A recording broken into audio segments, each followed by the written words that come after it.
Hello, everybody. This is Marshall Poe. I'm the editor of the New Books Network, and I'd like to tell you about a new podcast on the NBN. It's called the Ideas Roadshow Podcast. It's hosted by Howard Burton. Howard has made a career of interviewing intellectuals, public thinkers, thought leaders, scholars about their work. And he's really great at it. You'll already find a bunch of Ideas Roadshow podcasts with Howard on the New Books Network, and Howard has started to conduct new interviews that will be featuring on Wednesdays. I encourage you to look for the Ideas Roadshow podcast on the NBN or on your favorite podcast app. Thanks a lot. Welcome to the New Books Network. Hello, everyone, and welcome back to New Books in French Studies, a podcast channel on the New Books Network. I'm your host, Roxanne Panchassi. My guest in this episode is Catherine Doge-Roth, the author of Signing the Body, Marks on Skin in Early Modern France. And the book was published by Routledge in 2020. Hi there, Catherine. Hi, Roxanne. Thanks so much for taking the time to speak with me today. Thanks for having me. Before we get started, Catherine, can I just ask you, let our listeners know where you are and how you've been doing through these months and months, more than a year now, of global pandemic? I think it's been such a hard time for so many people, not only because of COVID, but also because of all this relentless racial violence that we're enduring as a country here in the U.S. It's all been so heavy and so difficult that I think I just feel I'm very conscious of this privileged position that I and my family occupy in all these struggles. Here I am in Maine, where we can get outside and walk in the woods and by the sea and enjoy that sort of soul cleansing kind of time. But we did actually start the COVID pandemic in Paris when I was on leave there with my family. Wow. And so we spent time in the lockdown situation, but there were also, COVID silver linings. We had a college-age daughter who was there for winter term, who stayed with us for a lot longer through the summer. And we took these long walks in Paris with no tourists in front of beautiful monuments. And, so there were some very odd, but very special times too, I think. So yeah, just very conscious of how fortunate we are and how many other people are out there facing far greater challenges. Catherine, I always ask people on this podcast, this French Studies podcast, why France? How did you come to be a scholar of France and of early modern France?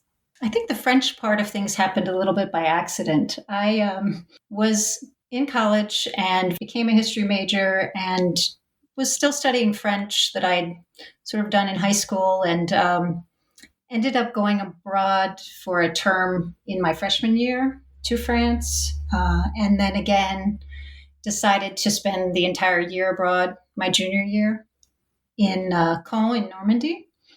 And I think those experiences were really kind of what sealed the deal. History was always my first love, but then French helped me orient, I think, that interest. And I ended up actually returning after my undergraduate. I returned to France for a year where I had friends and ended up enrolling in graduate school and applying to graduate school in French literature, actually, instead of history. I mean, I might have gone through either door, I think, to do what I want to do today, but ended up being a literary scholar first, but still really maintain this interdisciplinary kind of work and interest in everything that I do.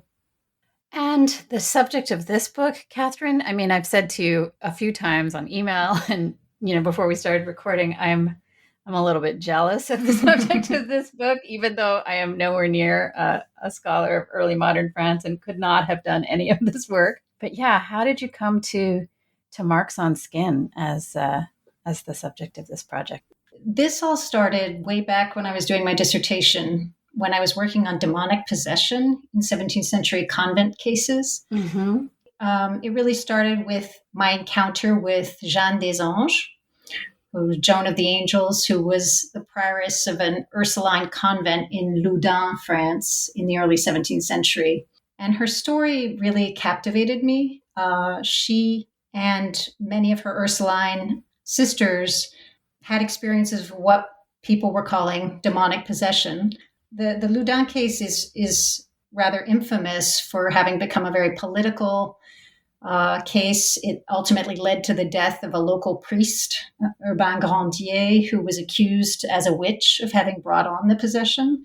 And Jeanne des Anges had been really demonized, so to speak, really criticized, degraded, both by contemporary sources and also in the historical record and in its the popularization of this story as well. So Aldous Huxley wrote a novel in the 1950s called The Devils of Loudun that inspired this really horrifying 1971 film by Ken Russell called The Devils. Had Vanessa Redgrave playing Jeanne des Anges. So she gets this really bad rap. And it just didn't seem to make sense to me as I was reading her autobiography and reading about her experience of the events at Loudun. What happens in these cases in Loudun and also in further cases in Louviers and Auxonne are women religious who are having their bodies inscribed by demons, so literally wounded or written on by demons. And it was a tradition in exorcism to have an exit sign, a sign by which a demon would mark, I have left this person's body. And the priest would insist on, having this kind of sign. But normally these were really transitory kinds of signs, a candle being blown out or a window breaking or something like that. And what happens in Loudun is this really amazing and troubling writing on the skin instead. So Jeanne receives this cross on her forehead when one of her demons leaves her body. She receives marks on her side from another. And then she receives the marks of the members of the Holy Family. So Maria is one of the Mary, Joseph, and Jesus. And then the name of François de Sales, who was an important spiritual leader at the time, on her hand.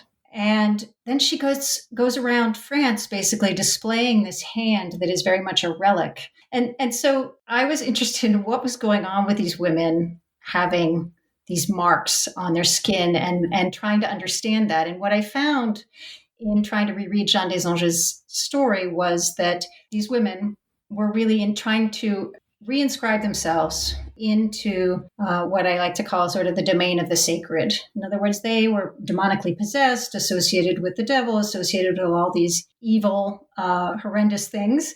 And through their body marking, they were actually trying to align themselves with other women self-inscribers at the time and earlier, who were inscribing their bodies with words, names, stigmata as signs of their devotion. So that is really the point of departure for the project. I got interested in these signs on skin, and from there, in order to understand what was going on in Loudun, I had to look at the theorization of the devil's mark, which is also a new kind of sign on skin that we begin to see beginnings of in the 15th century, but really develops as a sign that is recognizable and then becomes an evidentiary sign in the witch trials during the course of the 16th century. Jeanne des Anges' signs get compared to all sorts of other kinds of marks on skin.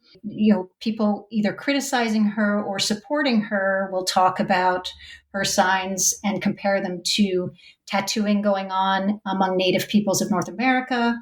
They'll compare them to alchemical signs that people write on their skin. Others will compared her markings to the tattoos on the arms of Jerusalem pilgrims. So from that sort of point of departure, I started looking at all these different kinds of signs on skin. One of the things that struck me, coming into the book, Catherine, was this point that you make. This is a book about the forms and meanings of corporeal inscription in this early modern period in France. So from the late 16th through the 18th century. And you make this point early on about the fact that inscription, writing, things being written on the body, that these are things, and I'm not a historian of the early modern period, but I definitely felt implicated in this.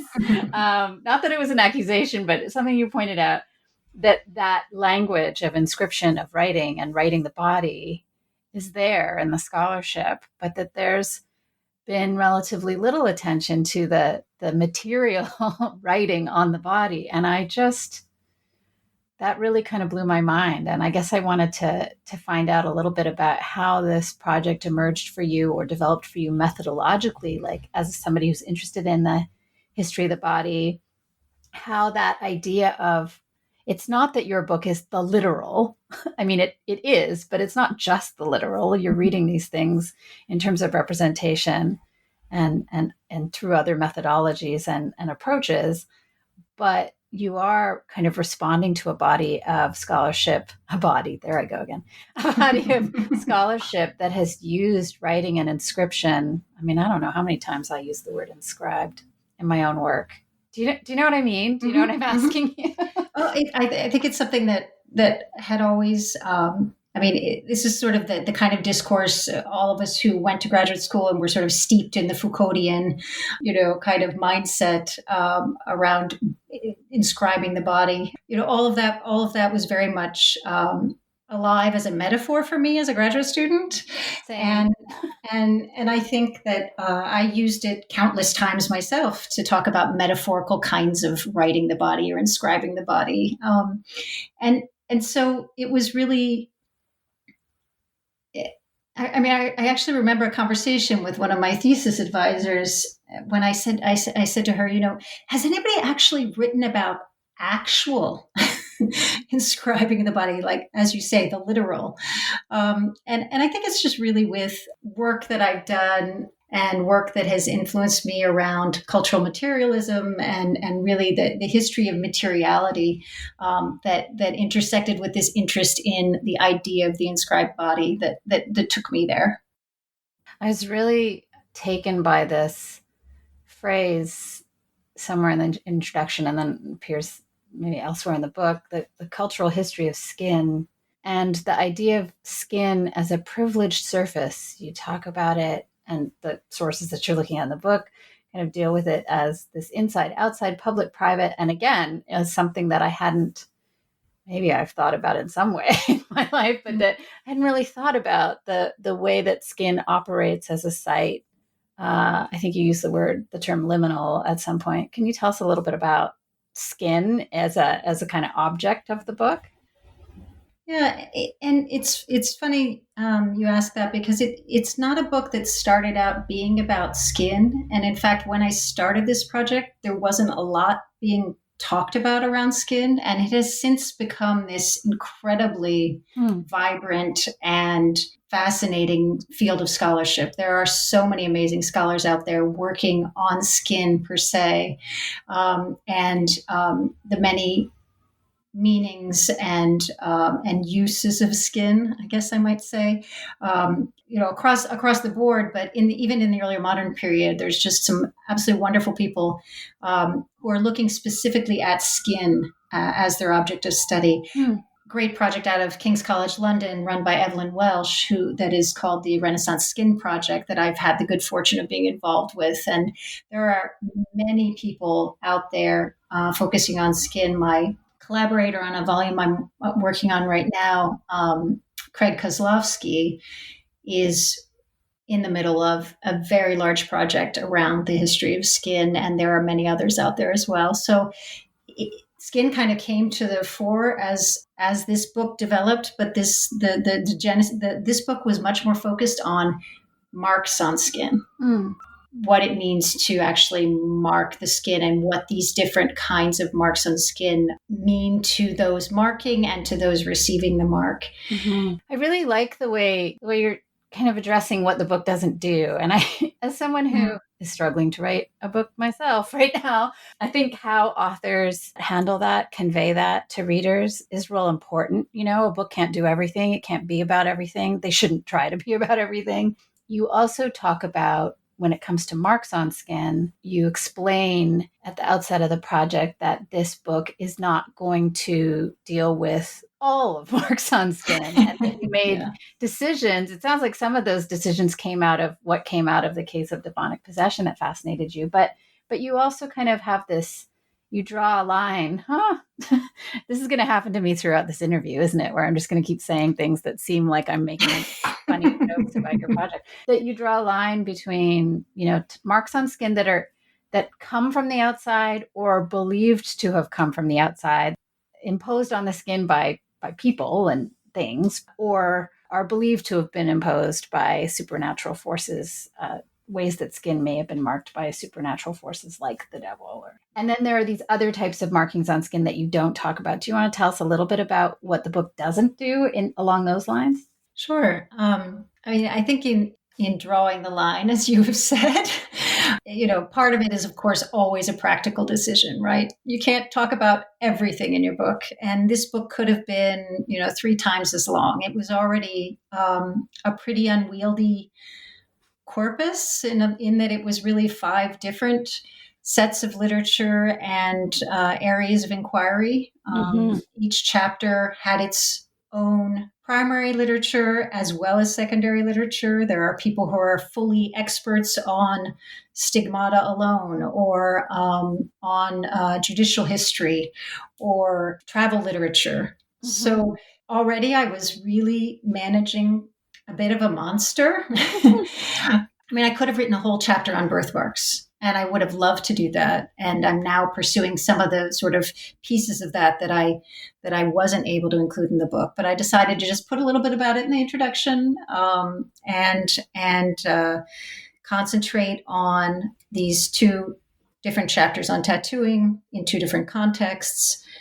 The judicial branding, and then these 2 chapters that turn around demonology and questions around the supernatural marking of the skin. So I did follow the lead, though, of my 17th century theologian, the Jesuit Théophile Renaud, who he says in his introduction, I'm not going to talk about marks on skin that come from the inside. In other words, he's not going to talk about the marks on skin from syphilis.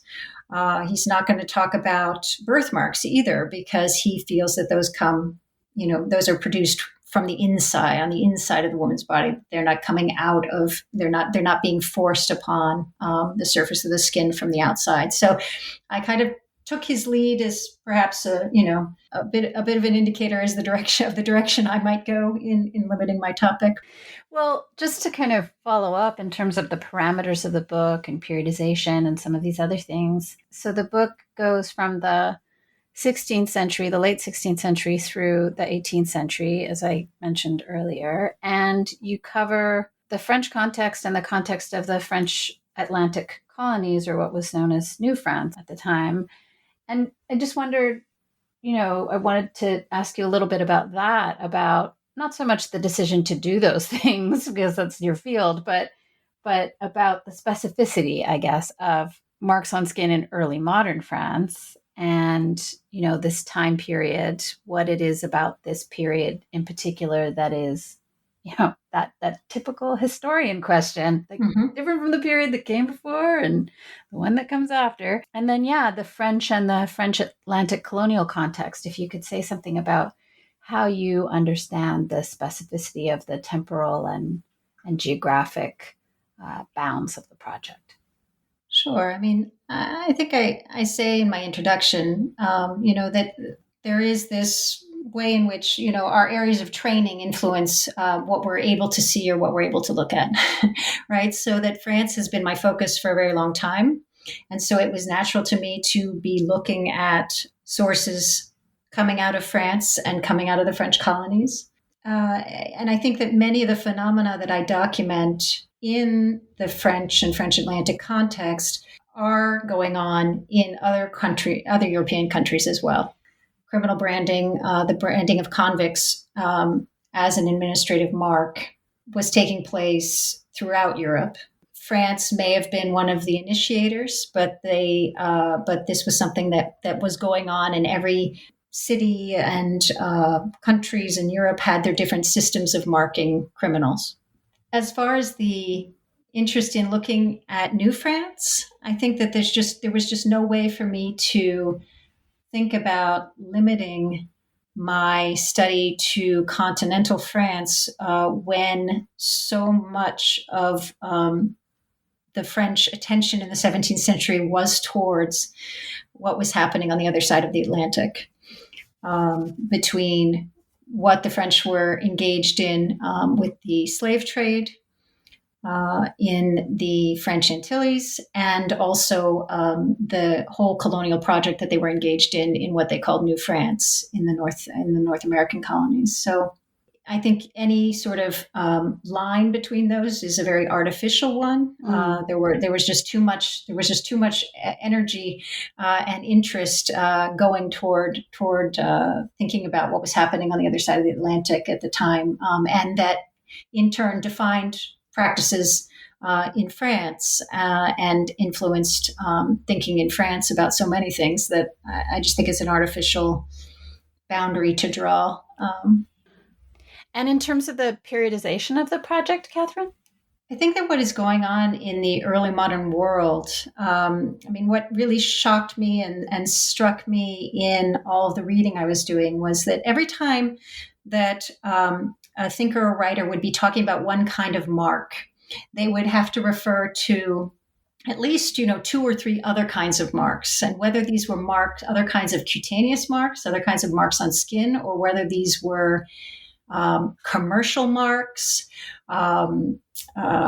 badges, insignia, coats of arms, all of these kinds of marking practices, the practice of print, the practice of engraving, all of these practices sort of give you this picture of a period that is absolutely fascinated with attempting to ground identity and express power and control through marks that are either worn on clothing or marks that are worn on skin. And so the thinkers of this period, as they're inventing the devil's mark, reinventing convict branding for the first time, coming up with this whole new,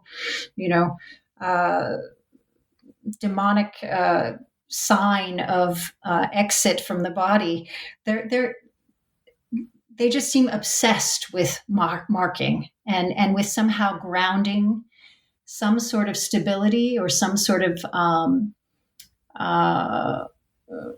permanence, I think, into the body itself. And I think it has a lot to do with the fact that this is a period of extraordinary upheaval, cultural, religious, political, that there is this drive, it seems, and it's of course elusive and never fully successful, but there's this drive to ground something within the skin itself.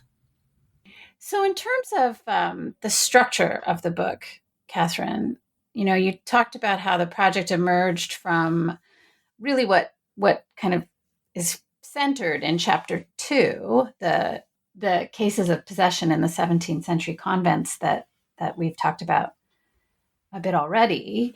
How did you kind of think about putting the book together? What's working sort of chronologically, sort of geographically? Like, that's always a tricky thing. And I wonder, how you sorted that out, what you thought needed to come first, and then, whether you kind of think of the book as having, I feel like reading it, the book had an arc, but I'd like to know how you think of the arc of the book. Yeah, I think my biggest concern with this project was that I felt for a while there like I had these very separate, very different case studies. I was, as I said, in very different geographies for each of these chapters, for the most part. I was in New France looking at the tattooing among Indigenous Canadians and Native Americans. I was all the way in Palestine, looking at Holy Land tattoos. And so for a while there, I was a little bit concerned that it wouldn't hold together as a book. I think that the order that I chose for the chapters is roughly chronological.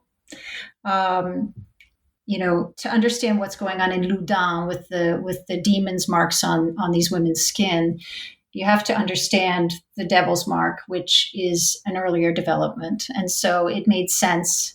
And I realized pretty quickly that I was going to need a whole chapter on the devil's mark in order to set up the chapter that would follow it. With the tattooing, originally those 2 chapters were one big chapter and a very unwieldy chapter at that.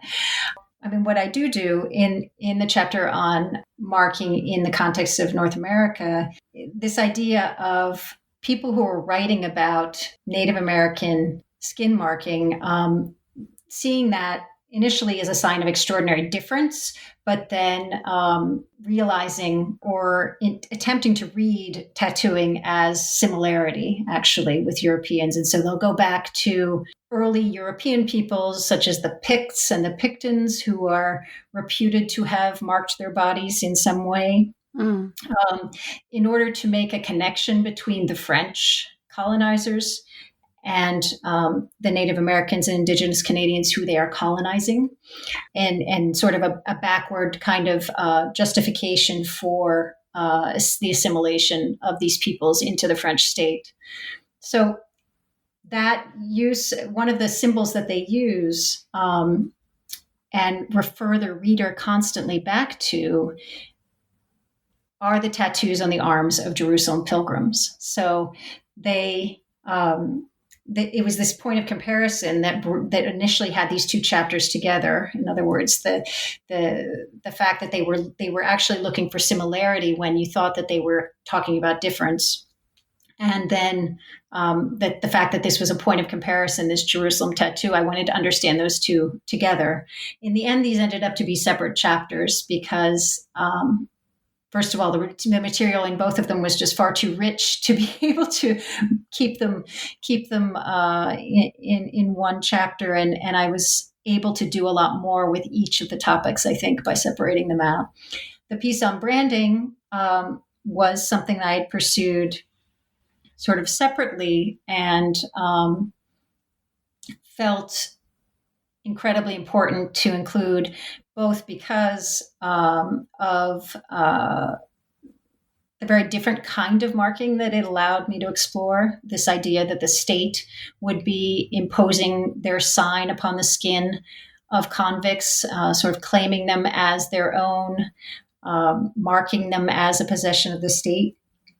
And also because of what was going on with the Atlantic slave trade and the importance of branding and other kinds of marking of the skin of enslaved Africans at the time as well. It ended up coming together, but it wasn't necessarily, there was no master plan at the beginning. In that first chapter of the book, Catherine, Seals of Satan, Demonologists and the Devil's Mark, I was really fascinated with the way that the work that you're doing in that chapter intersects with what my very limited knowledge is of the existing scholarship on witchcraft and religious questions and questions around the devil in this period from the late 15th through the 17th century. So I guess I wanted to ask you, since we've already talked about the chapter in various ways, maybe just to zoom in on this idea of how you're making an intervention, not just in terms of how we think about the body during this period, but in that kind of literature. And, as you said, each one of the chapters of this book ends up being in conversation with so many other literatures and fields. And that illumination of the history of witchcraft that you're doing in this chapter really struck me. So I wonder how you think about that.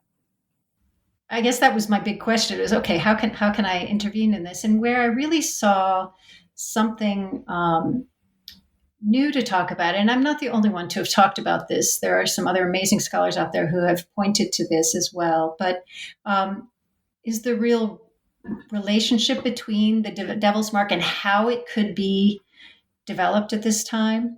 The fact that it was thought about in relationship to the baptismal mark, which was a very corporal but very invisible kind of mark,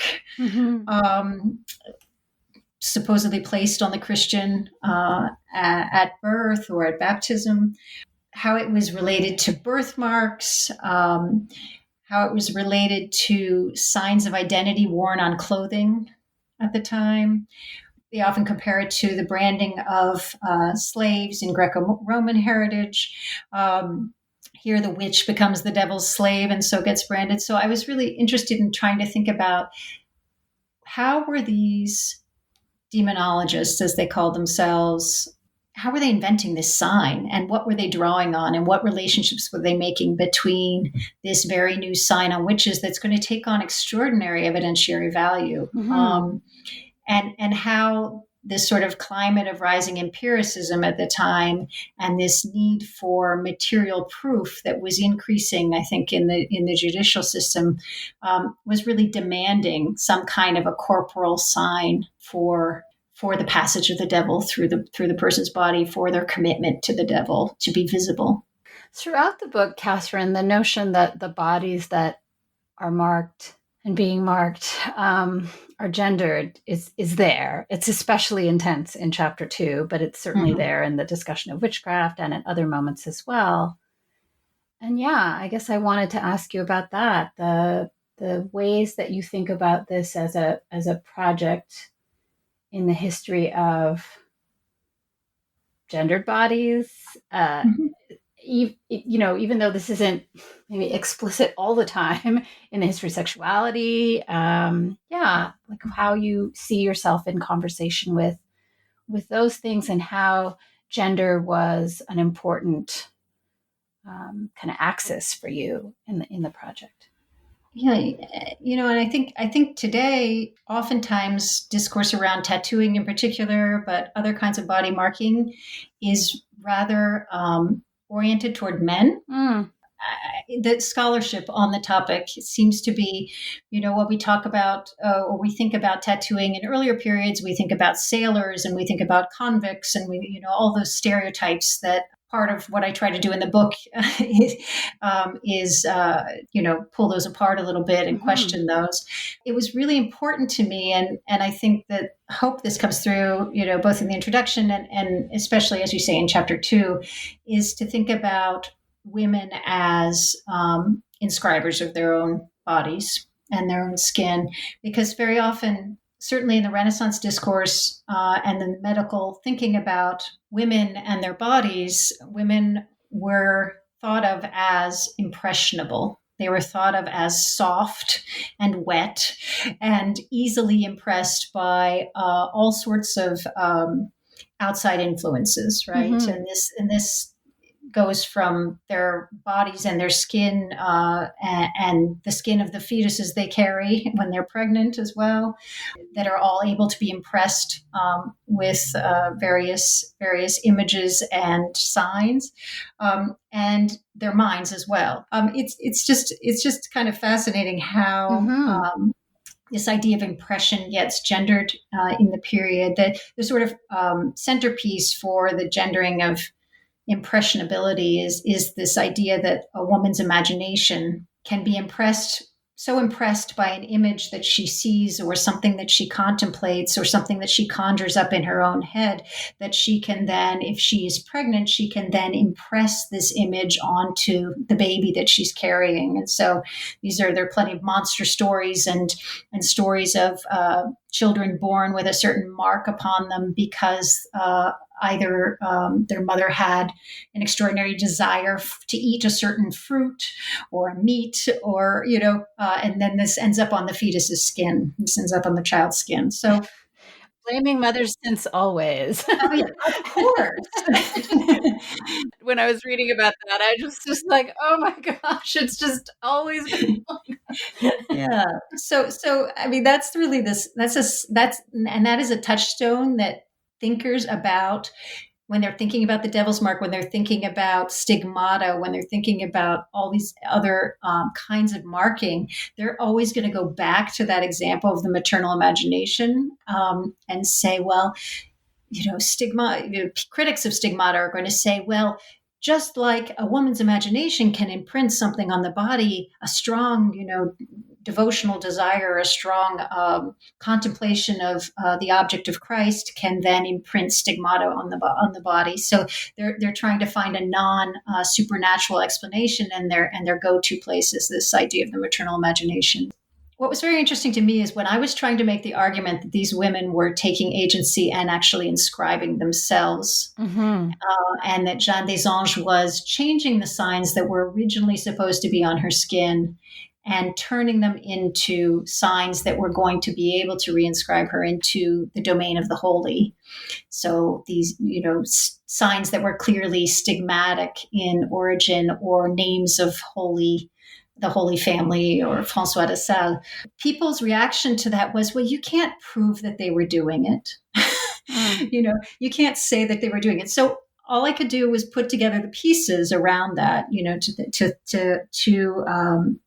to think about how other women who we know actually self-inscribed, and who do not couch it in terms of my guardian angel came and renewed my marks, which is how Jeanne des Anges talks about it, but talk about their own experience of actually taking a hot iron and writing the name of Jesus in their chest. So trying to put those into that tradition was important to me. I would like to come up. I've come up with several examples that actually did not really end up in the book, or that ended up in the book in just passing, of women who are practiced either tattoo artists or women who are well-versed in alchemy, who are writing on bodies. They aren't writing on their own bodies, they're writing on the bodies of men. And so I would be really interested to see other examples from this period of women actually inscribing that weren't in the context of a devotional gesture, but outside of that. There's plenty of examples of very banal types of tattooing, like we know today, of writing, men who will have the name of their lover written on their arm, or that sort of gesture. And there's examples of lots of women doing that tattooing, but not so much examples of women tattooing themselves outside of this devotional context that Jeanne des Anges operates in. It's really fascinating. And I think it makes me want to ask you about, I don't know if this is one question or a few questions, so just bear with me, Catherine. But the theme of self-fashioning comes up in a couple of different ways in the book, or at least at different moments in this chapter on demonic possession. And then again, when you're speaking about pilgrims to the Holy Land and colonists who tattoo themselves inspired by indigenous markings, body markings, to kind of claim or assert a hybrid identity after having spent time in the colonies. I'm not an early modernist, but I know enough to know that self-fashioning is like one of you all's things. Yes. So again, I'm going to ask you about that. And then the other thing that that theme of self-fashioning and what you were just talking about, where women are inscribing themselves, has to do with that tension between and how you're moving between and negotiating things that are being done to people's bodies or said about marks on people's bodies, and the idea of the different people whose bodies are marked in your project, having a certain type of agency. And that kind of brings us to sources, like how you're accessing what we're able to know, what you were able to find out about people's bodies and markings, and how they're being talked about and how they're talking about their own. So yeah, it is a salad of questions, and you can just take any part of what I just rambled about and respond to any of that. Wow. Okay. So let me think about that for a minute.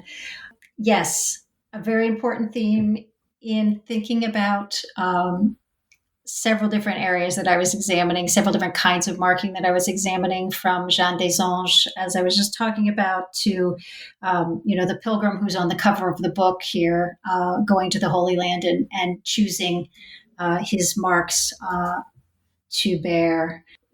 I guess I would say you're right, that there's one part of the book that is about criminal branding. None of these convicts chose to have the letter V, branded upon their shoulder, or chose to, have the fleur de lis put upon them. But and in a similar way, the devil's marking of witches is also this sort of idea of passive receipt. But one thing I think is important is that I think the Renaissance really saw, and again, this is a very gendered concept, saw the body as this impressionable surface. So not only the female body, but also just the body in general, subject to the forces of the universe, subject to God's marking, subject to marking by demons, a sort of passive surface. And what I think changes in this period is the idea that not only can something like the state, impose its sign and use the capital that the body affords it, I think, to kind of project an image of its power, but also individuals can, harness this idea of I can, in some way, use my body and use my body's surface as a means of expression, as a means of asserting a certain place within society. Again, very clear in the example of the Ursuline nuns who were reinscribing themselves, really casting themselves as a new identity. I think also I make the argument regarding the Jerusalem pilgrims that they were going to get tattooed for lots of different reasons, perhaps. And I talk about, tattoos as sort of simple souvenirs, and I talk about them as useful passports. But also what comes through, I think, in this desire for pilgrims when they come back to have their tattoos engraved in copper. In other words, making engravings of their tattoos that could then be reproduced infinitely, or having themselves painted in a portrait, which is, of course, the primary means of projection of selfhood and identity in this period for a certain class of people. I think that it's very indicative of how important, and they roll up their sleeves and show their tattoos in these portraits, how important those markings were, not only for either, as a memorial to their pilgrimage, but also to their status and the fact that they were claiming a sort of identity for themselves as, look, I am a either devout Christian, a brave adventurer. I am someone who has ventured outside of the confines of France and seen new worlds and seen new places. I think the same thing goes for, it's slightly different for the Frenchmen who are being tattooed by indigenous peoples in North America. They are in very interesting fashion, creating a very new hybrid identity for themselves as no longer really completely French, not completely something else, whatever that something is going to be, as inhabitants of North America, but they are using their body projects to create these hybrid identities where they will have iconography that is typical of the Jerusalem pilgrim set, side by side with images of animals and plants and other kinds of iconography that's drawn very much from the indigenous traditions as well, that they, these people that they are working with and living among. So lots of different ways, I think, that we can see skin marking being used for the expression of some kind of personal identity and projection of that identity. And in that way, these kinds of marks on skin, those more than perhaps any of the others that I deal with in the book, are very resonant with today.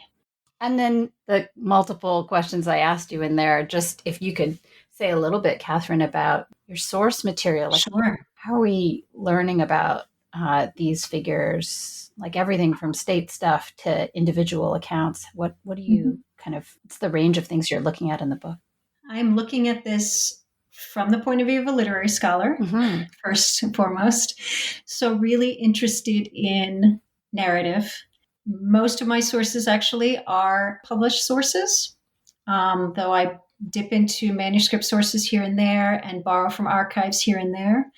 Travel narratives is where I'm getting the material for New France and for the Holy Land pilgrims or military men, adventurers writing about their experiences or the experiences of other people that they've heard about. It is their stories and their narrative of their own experiences that I'm interested in. In the case of Jeanne des Anges, for example, I am looking at her autobiography, that she, how she is actually telling her story, how her confessor and exorcist was telling her story, how different medical doctors were writing to her. So I'm looking at everything from,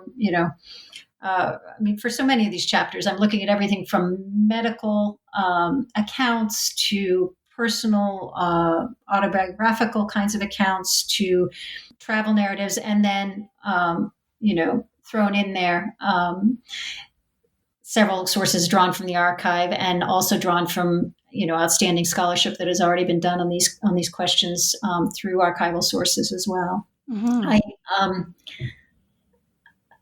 The thing that really interested me about tattoos, especially perhaps in the pilgrim tattoo context, was that very few people actually talk about this. In other words, very few people actually talk about their experience of tattooing. You have a few, really, at least in the French corpus of travel narratives, you have a few people who will describe the process in detail, and those are descriptions that I've reported in my book, but very few people who actually talk about what their tattoo means to them, which is something that we're quite used to, I think, today, is people having a narrative around what their tattoo means. And so in that respect, I was having to piece together sort of all these different sources to try to conjure up or try to really get at some of the meanings that they were investing in their tattoos. And there are a few scattered moments when people will say, I felt this about my tattoo, or this is why I got the tattoo, but a lot of it is really deductive. Another thing that struck me as I was reading the book and strikes me through our conversation is this period is one that we associate with this just explosion of print culture. And so you talk about how this book turned to the materiality of marking on skin, after having already thought about and been, steeped in that literature on the idea of inscription. And then I think about sort of more recent scholarship over the past decades on print culture and, in more recent print culture, but then like reaching back centuries. And I was really struck by that, the kind of intersection between these discussions of impression, of marking, of writing, and what is a kind of revolution in reading, writing, production of print in this period. And I just wonder if you have thoughts about like that and how that kind of converges with what you're doing. I think it's absolutely essential to think about what is going on with the printing press and with this explosion of print culture that's going to be taking off then in the 17th century. And this period that I'm focusing on is all about print, right? And all the texts that I'm interested in, or many of the texts that I'm interested in, are being distributed and reproduced thanks to this incredible new technology, right? For me, in thinking about marking skin in relationship to all kinds of other marking practices, it comes up again and again that print and engraving in its own way as well, it's all one big part of print culture. So that seals and metal stamps on merchandise that are produced, all that are cataloged and categorized and kept track of by the French state, are all very much a part of what I would sort of redefine as not only textual, but also all different kinds of marking. I mean, and that's how I really think about print culture in this book, is not only what is being produced on the printing press, but this idea of imprinting as being an incredibly important mechanism of control and projection of identity, way of projecting identity in this period. So I sort of came up with my own definition of print culture for this book, and really thinking about it in those terms as one of many material kinds of practices that are proliferating and marking this period and this culture. Yeah, it's totally fascinating for me the way that notion of what print culture is and what print is gets exploded through this book. Something you just said made me think, and I've kind of lost this thread of the chapters per se, Catherine, but the other thing that runs throughout the book and comes up and sort of moves to the background a little bit, but is always there, is the state, right? This emergent, moving towards what we might call the modern state, right? And so by the end of it, you're really talking about, as somebody who has written about the 19th century a tiny bit, like, when people say technologies of identity and the carceral state and all of these kinds of things, that by the end of the book, you're really focused on that question of how the state uses marking to imprint, people outside the law, and what we might start to see as more recognizable in terms of a modern state apparatus that's using the body and marking. I mean, in that final chapter, what was really important to me in thinking about branding was communicating this idea that for the practitioners of branding beginning in sort of the mid 16th, through the 17th and 18th centuries, they really thought of themselves as being extraordinarily modern in using branding of convicts. This was part of an elaborate state system for tracking criminals. Now, before fingerprints, DNA registries, all of that sort of thing, they really saw the brand on skin as this very useful administrative imprint. So not as we think of it, perhaps today, as this horrible torture, but this was just one of many. You would be punished, you would be perhaps whipped, or have to spend some time in the galleys, but the marking was really a purely administrative piece of the punishment. This accompanied also moves toward registers of criminals that were supposed to be copied and then distributed throughout the kingdom.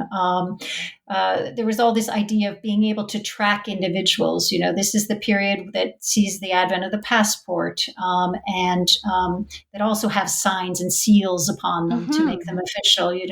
So I think it really is, this whole marking culture really is part of the development of the modern state, a state that can control the movements not only of goods, but also of people across its territories. As you close the book, Catherine, I'm just wondering, how you close the book, but also I can't help but, want to do that modernists thing where I want to drag you all the way to 2021. Although we've already talked about various kinds of comparisons or points of, commonality or difference between this context that you're dealing with and what more contemporary understandings of markings, tattoos, branding, all of those kinds of things might be. I wonder, what do you think about the post-history in the book? Like what happens next in the period? And I know I'm not asking you to write that whole book right now or to think about it. But, how do you kind of imagine this period leading to whatever comes next in terms of, or is this the end of this period a kind of watershed? Do you think of it that way? And then, jumping ahead, I mean, I'm just going to be honest. It's one of the reasons I jumped at the chance to speak to you about this book, because I'm fascinated by, contemporary practices in this regard. And if somebody who's interested in this is going to read this book, what would you hope that they might learn in terms of the longer view of these practices and how what's in your book might help us to think about what these things mean these days, let's say in the West? to use a lazy term. I mean, I think just to answer the last part of your question first, perhaps, one of the things that's been very important to me and to other scholars of tattooing or body marking more generally of the period that we're working on is trying to dispel what some have called the Cook myth, this idea that tattooing, because the word tattoo appears in the 18th century for the first time in French and in English and other languages, that in the narratives of James Cook coming back from Polynesia and Bougainville in the French context, that somehow body marking started as an import from Polynesia, Polynesian practices on the bodies of sailors, that appeared suddenly for the first time in Europe. And it's just absolutely incredible how powerful that myth is when there's been so much amazing scholarship done to dispel it and to show that body marking was actually something that Europeans were engaged in from earliest times, but certainly throughout the early modern period, long before the 18th century. They didn't call it tattooing, they called it pricking, or they called it marking or pouncing, but they were definitely engaging in it early on. So I guess that's the biggest thing, I think. I hope that people sort of, the general reader out there who sees this repeated over and over again in the popular press might understand or might learn from it. And then as far as the connections with today and tattooing go, I guess I should say that the running joke in my family during this whole time I was writing the book was like, what tattoo was I going to get when I was finally done? And I will admit sheepishly that has not happened yet. But I've certainly developed a terrific appreciation for all kinds of body marking and a real interest in why people choose to mark their bodies today as well. I mean, as someone who does not yet bear any chosen marks on her body, I sort of hesitate to speak for anyone today as to why we have such propensity for marking our bodies in our current culture. I'm very cautious about that. That said, as I said earlier, I think many of the ways that early moderns invest their body projects have real resonance with the kinds of reasons that people cite today for tattooing. This idea of reclaiming your body, and that happens in many different contexts. You think about women who suffer from breast cancer who use tattooing as a reclaiming gesture. Prisoners claiming their body as their own when they're in a situation of incarceration where they do not have control over their body. All this idea around expressing identity and self-determination. There are also many tattoos today that are use tattooing as a memorial gesture. We have a friend nearby here who tattooed, the portrait of his brother who was lost in 9/11 on his back. Even devotional gestures. There's lots of Christians out there still using tattooing as a devotional gesture, I think. So I think there's lots of resonances with the material that I'm looking at for a much earlier period. Totally. And so that has been exciting to see, all the while trying to be very careful about, every period having its own context and own particular way of understanding and investing these kinds of marks with meaning. I do wonder whether, in this incredible proliferation of tattooing in particular, but body marking generally today, that there might be a similar drive from what we see in the early modern period, which was also a period of, just sort of exploding of all sorts of, traditional ways of being and seeing the world. Just a very tumultuous kind of time of upheaval. I wonder if, in our own sort of fast changing and unpredictable world, I mean, this year has proven that, if there isn't also this sort of drive to create some sort of stability or anchor for personal identity, within the body itself. So, Catherine, there are so many more questions I could ask you, but I'll stick to just one. What are you working on now? So since Signing the Body came out, I've been busy working with historian Craig Kozlowski on an edited volume called Stigma, Marking Skin in the Early Modern World. that has a wide geographical range and deals with lots of different kinds of skin marking from the 16th through 18th centuries. We have wonderful contributors working on the branding of the enslaved. We have an essay on stigmata, cosmetic beauty marks worn by French aristocrats, indigenous tattooing in the Philippines. So it's a really exciting collection of work. And I'm pleased to report that will be coming out with Penn State University Press next year in 2022 in their sensory history series. And I've been looking at early 17th century debates about skin color as a marker of difference. And I've also been working on theories around belief in the power of the maternal imagination to produce infants who differ in skin color from their parents, and been thinking about both of those in terms of the French slave trade and interracial sexuality in the French Antilles. Well, I'm very excited to hear and read more about all of that. Catherine, I just want to thank you so much for joining me and for writing this wonderful book. Thank you so much, Roxanne.